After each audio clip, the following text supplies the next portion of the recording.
Hello Right. and welcome everyone. Welcome to the next episode of What's Up Startup. Today we have with us as our guest of honor, Mr. Santosh Parulkar, an MBA graduate from Harvard Business School, Boston, USA. Mr. Parulkar is the CEO and founder of the People Tree Ventures. The People Tree Ventures is a social organization which works for betterment of rural poor. It provides skills training and employment, self-employment, post-training to rural youth and women from 13 states across India. We mainly focus on skill training for infrastructure and construction industry, healthcare, automotive, retail industry, BFSI, and agri-allied skills. Thank you so much, sir, for being here. We are honored to have you. Thank you, Utkarsh. So, sir, why don't you start by telling about your journey and how did you start the People Tree Ventures? After my graduation, I joined Citibank, and then I worked in India as well as I worked in Europe and United States for more than 12 years. Uh, in 2004, I decided to settle back in India as my father was not well. And that time, then I was heading Indian operations of one of the US based organizations.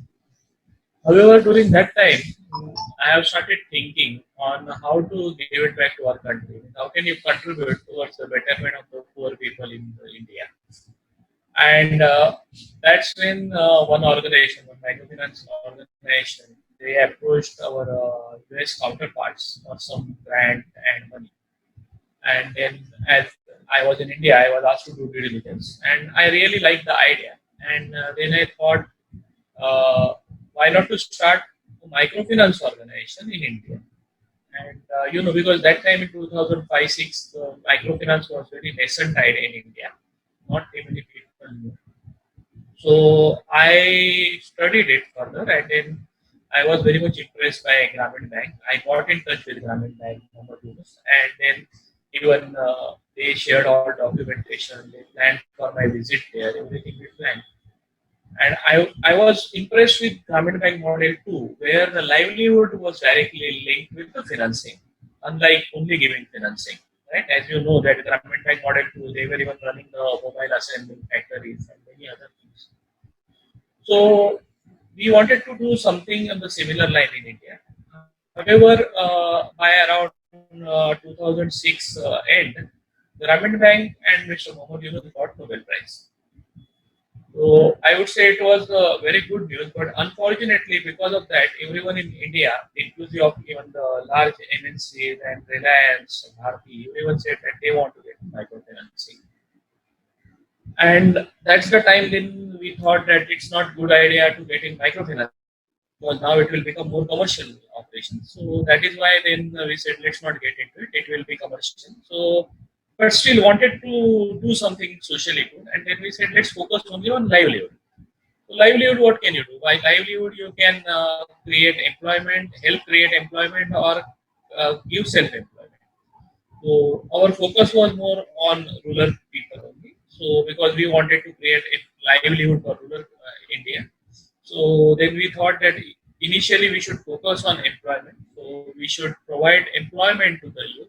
So for employment, you have to provide training, and then we did some studies, and then we realized that they will be more suitable for construction because because of their background, they come from the rural, they are willing to work physically hard. They are used to working physically hard. I would say they are willing, but they are used to working physically hard, and then they work in the soil. So construction also is a lot of dust and all.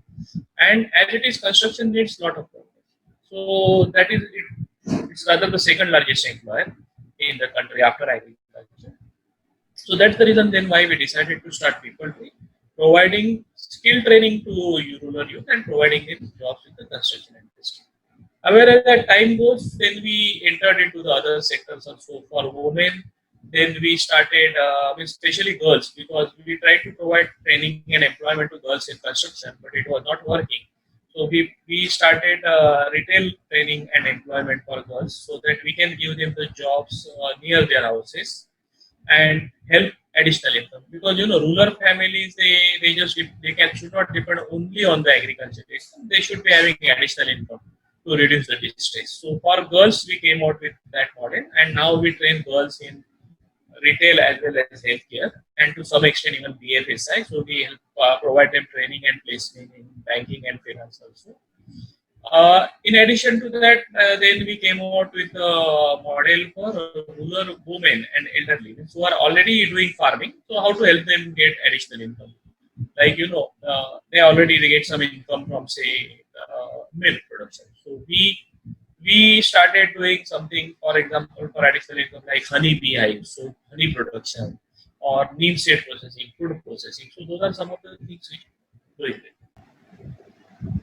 Yeah, go ahead. So, sir, it is a wonderful initiative, I must say that. But when you talk about entrepreneurship, so can you make us understand the revenue model of the People Tree Ventures? Okay. So basically, we have two, three models. One is that there are two activities from where we get revenue. One is the training revenue. When we provide the training, then we get the training revenue for the training.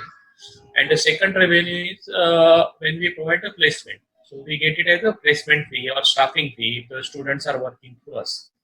So those are two revenue models. Now training fees, previously when we started, the students used to give us, but then eventually, as you know, government came out with Skill India. So then government started offering free training. So then now we work even to some extent with government also. Sometimes some organizations help us to CSR funds. So that is how we get training. While for the students in construction where we place them through our agency, we get some staffing fee each month for the number of months which they work. That's the model. Right? So we get revenue through two models. So social entrepreneurship sounds very fascinating to the youth right now, but they are very skeptical about the scope of social entrepreneurship in India. So, can you tell us something about that? The, I don't think that one has to be skeptical about the scope of social entrepreneurship. I think one has to be worried about the difficulties in social entrepreneurship. Okay. Means as we all know that entrepreneurship is always difficult. Right? Doing a job, as you also must be aware, that doing a job is always easy, but doing a business is always difficult. So entrepreneurship is difficult. Now the next thing is social entrepreneurship is even more difficult. Why? Because if you have heard, the Warren Buffett has clearly said that he does not agree with social entrepreneurship idea, right? So why is saying? Because he's saying social enterprise is not a good idea. Because you know what? What is business? You guys you do management. So what do they teach you in management? That business is to maximize profit, right? When you are doing business, you have to think on profit and you have to maximize profit. And when we talk about social organizations like NGOs, right, not profit organizations, so what they are trying to maximize the social goods. Now, in social entrepreneurships, you are trying to marry both. What you are saying that you want to do social good and still you want to make profit, right? So that way, even all for-profit organizations are doing some social work, right? So because finally, even if when you are using toothbrush, toothpaste also, they are giving some social benefit because your tooth decay has gone down, right? Or even when you use the soap also, there is some social benefit. They also have employees. They are also paying them the salary. However, with social enterprise, the problem is that your first priority is social good and second priority is profit. So many times you will let go your profit to do social good. Right? So you will make losses, but still you want to do a project because it's heavily benefiting the society. So because of that, I would say that I understand the apprehension in mind of youth, and that should be there. Okay, because one should not just have the rosy picture of social entrepreneurship. It's very difficult, and one has to get into it with lot of thought. And if you are really motivated to do it, if you are motivated by the money, then I would advise you not to get into it. Okay, because you eventually might make, but if that is your only motivation, then you rather become the normal entrepreneur, right? So you do a business, so you do a business and you make lot of profit, and then you spend that profit for good. That is a different model altogether, and many large businessmen like Birla ji, Mr. Birla, Mr. Tata's, and many big like Azim Premji. So those people they have shown it, like Bill Gates, right, Warren Buffett. So they have shown us how to do that. So that is a different model. If one wants to make money, then that's the model which one should get. But one is more attracted towards the society of trying to do something good, then you should certainly go for social entrepreneurship. It's difficult, but there is a lot of scope because you know why? Because India is a large country, right? We are the, I would say, second largest now. Probably we will be the largest population in the world, and we have large agriculture population. We have large rural population. They are dependent on agriculture. There is a distress. Means there are a lot of opportunities for us to improve that their livelihood. And there are everywhere I see there are opportunities. So if you ask me, there are a lot of opportunities, but we have less resources to address that. So I would say that if anyone wants to become social entrepreneur and if they are convinced, then they should get into it. There is nothing which should stop them. True, sir. That's great to hear that there is a lot of scope in social entrepreneurship in India, but the major driving factor should be will and intent to do this of social entrepreneurship. So you studied from some of the premier institutes of the world. So do you think things had been different for you when you were approaching investors or when you were promoting the People Tree Ventures? Different had you not been from Harvard? Not really, because qualifications help you. I mean, qualification is not like you have inherited, right? So if you have inherited huge wealth, you are the son or daughter of the big industrialist, then that's a different thing because you have wealth. It is just education which you have got, and that too also on your qualification, your capabilities, not like some by paying money you have got that qualification. So that again on your own capabilities and credibilities. So so that education certainly has some value, and those brands and education from those brands certainly they have some value. But that value is to get in, right? So probably to get in just the first meeting, or for the people to at least ready to listen to you, I would say, right? So, but afterward, people are smart enough to understand if there is any value in what you are saying. If even I go or anyone goes and talk rubbish, then people immediately understand. While if even the uneducated person comes, but he is talking sense, then people understand and they say, okay, there is a value. Means I personally, being a part of a panel evaluating many ideas, I have valued people who even can't speak English, but their ideas are good and they have shown that, right, that they can implement. Means I personally have approved or recommended a boy from Bihar who was doing something very good in the solar bulbs, and he was not able to speak in English. He gave all the ideas in Hindi. Okay, probably his education. I don't think even he was graduate, right? Probably graduate or not even graduate, but his idea was good, and he has shown that he can do it. So what I'm saying is that the people understand the value. It's not only the education. Having said that, education and education from premium institutes that gives you some confidence. See, finally, we need some confidence. Some people get that confidence by childhood, by birth. Some people get that confidence even though they are uneducated. They get that confidence by their experiences, their failures. While some of us, that education can help us get that confidence. We study in our management. We study that what are the case studies we do. Then we see what are the concepts are there. There are various concepts, and then in management they teach us how to apply those concepts. So some of those then they give us the confidence because I'm sure you also must have studied the case studies of the big industries and all. So they give us some confidence, they give us some visibility, they give us some exercises to apply those. Having said that, these are all the I would say it is like a yes, it's like the game, right? So you are just playing a game on the computer, and you are going and playing the game in the field. So all these things are you are given the case studies, but finally when you really go for in a game, there are a lot many things which your performance is dependent on. So it's the same thing. So this will give you confidence. This will give you confidence to at least present your ideas, do something. But eventually, what you do in business, what you do in the world, is finally your own capability. What you developed out of this is your own technique. you must have seen the movie Kung Fu Panda, right?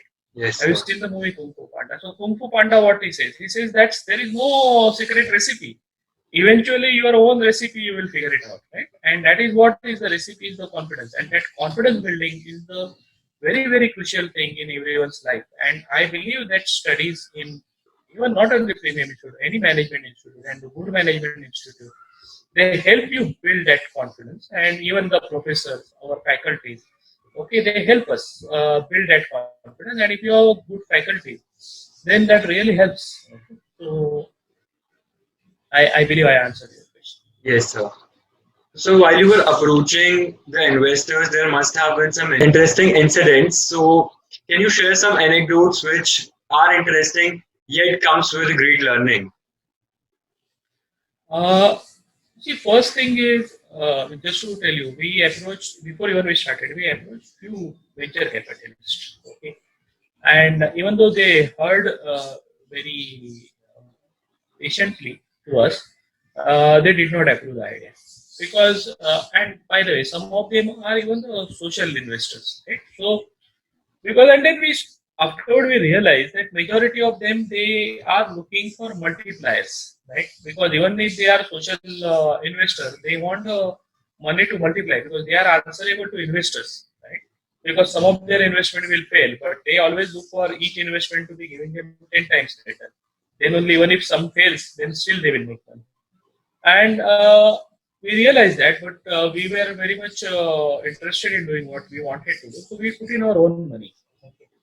And we put some significant money, and I'm means not sure whether everyone will be in position, but I believe that help build confidence for others and even for us. Once you put in the money, then you want to go ahead. The second thing which we did, and that is the learning from our management studies, that's what I said. So we had a few case studies where they said that you try to get strategic investors. So then we approached few construction companies for investment.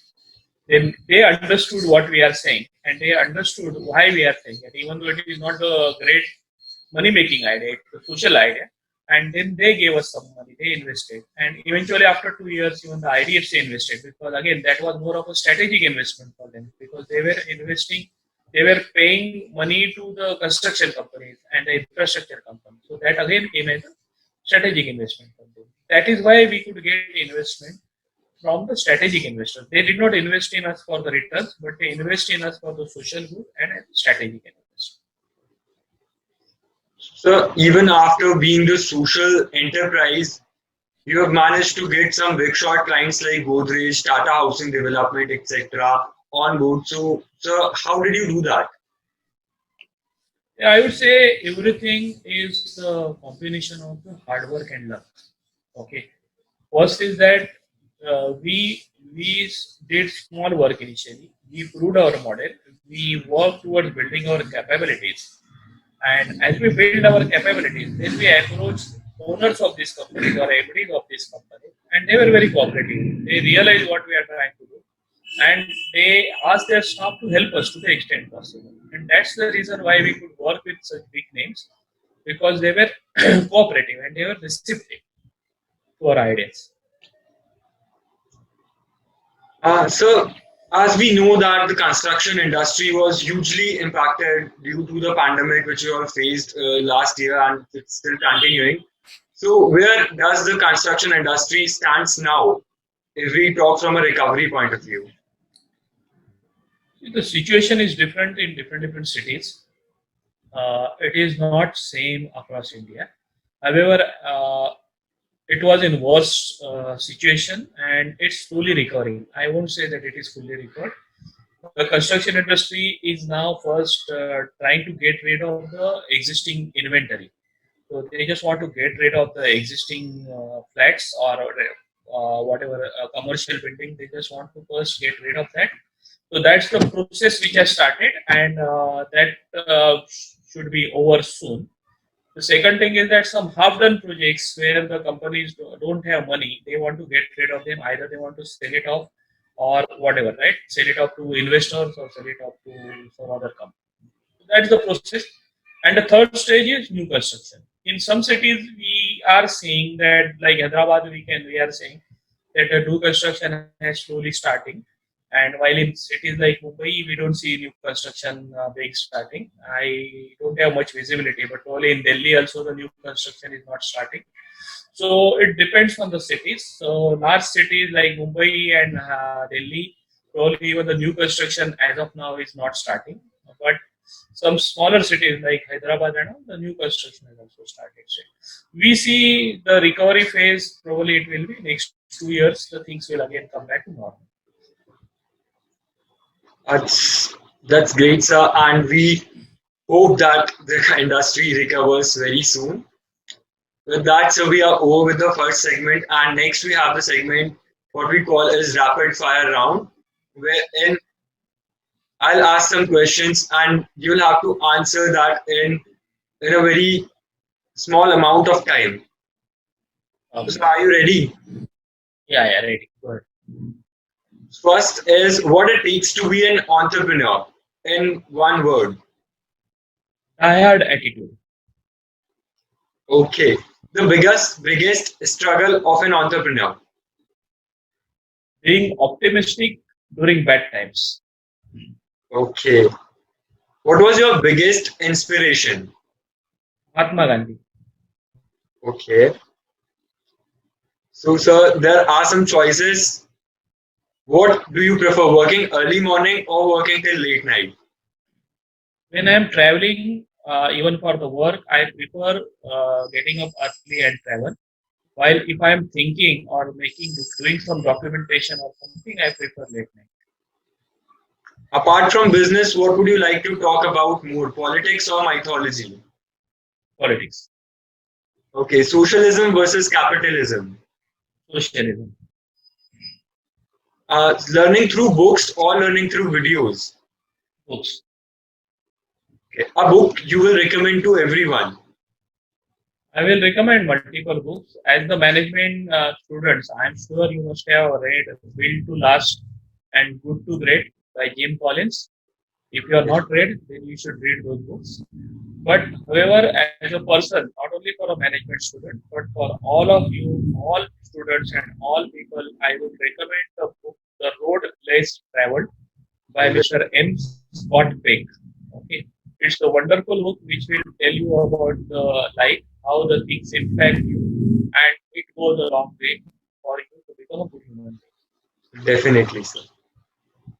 And one thing that really mattered for you, but it turned out to be significant in the long run. Luxurious lifestyle, Okay. which I thought would be the important thing, but now I eventually now I just say I am having a simple life and I enjoy being a simple man. It's the best motivational quote you have ever read. This motivation quote, which you see even in my profile in LinkedIn as a CEO, is by John Rockefeller. The world owes no man a living, but that it owes every man is an opportunity to make a living. That's wonderful. So here we also come at the end of the rapid fire round. At the end, if there is, I would like to ask you if there is any advice you would like to give someone who is willing to take the route of social entrepreneurship. I would tell you one thing. Okay, means as I said, that I want all the students who want to be social entrepreneurs.